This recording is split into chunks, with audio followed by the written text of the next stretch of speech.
And I want to give a shout out to all my fellow ham and eggers that are in the audience today. And if you don't know what that means, you'll have to come check the club out. So this is in progress. It's a book that's forthcoming. We'll have it probably in November. So this is the first time this has been read anywhere. In the halcyon days of early Los Angeles, nearly 3/4 of a century after the town was incorporated and thriving enough to be considered a real city, there was a grand group of sportsmen who gathered to venture into Griffith Park and find respite from their daily toils. They'd take a constitutional ride on horseback at daybreak, clip-clopping and cantering, jawing away at such topics that would surely make their wives blush. It was 1924, and for years already, Prohibition had been curtailing evening entertainment, drying up the social lives of spirited revelers of the night owl nature. So what could well-bred, responsible sportsmen do but try to find fun and frolic whenever and wherever they could? In the case of these men, these riding men, they found both society and solace at the dawn of the day at Griffith Park Riding Academy, an enterprise of an instructor named Al Meyer. It started that autumn as a Friday custom, a way to round out the week, that is, before the top gentlemen of industry had to knot their ties and buff their Oxfords once more before week's end. As the dawn broke, these gents would pull on their jodhpurs and boots and get ready for a golden hour of leisure, communing with nature in one of the still wildest parts of the growing city.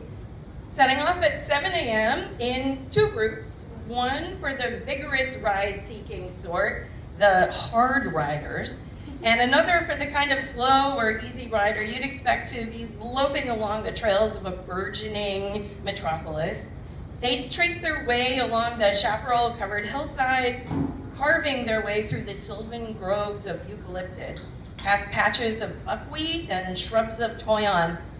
Those plants that look so much like holly, they became the namesake of Hollywood land, or Hollywood as we know it. These horsemen would then mark the end of a morning in saddle by finding a beauty spot in the park, some picturesque location with a stunning view to behold. And they would foregather for a hearty breakfast.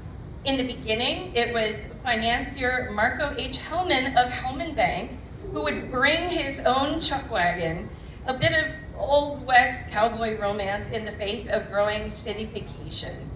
Thanks to this weekly routine, businessmen of the best repute could embrace the traditions of their rough-and-tumble Californian forefathers in a West that wasn't nearly so wild anymore. But then the riders began to make their breakfast a bit more civilized by joining up at the stables down below and enjoying an open-air meal after the rides were over, rather than lugging the grub up to the steep and rough terrain to enjoy it along the dirt path. Soon enough, their little group began to grow. Hellman, being so enamored with horseback riding, he literally gave away horses to people so they could join.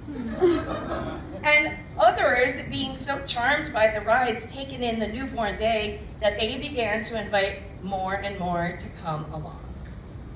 MNX forever.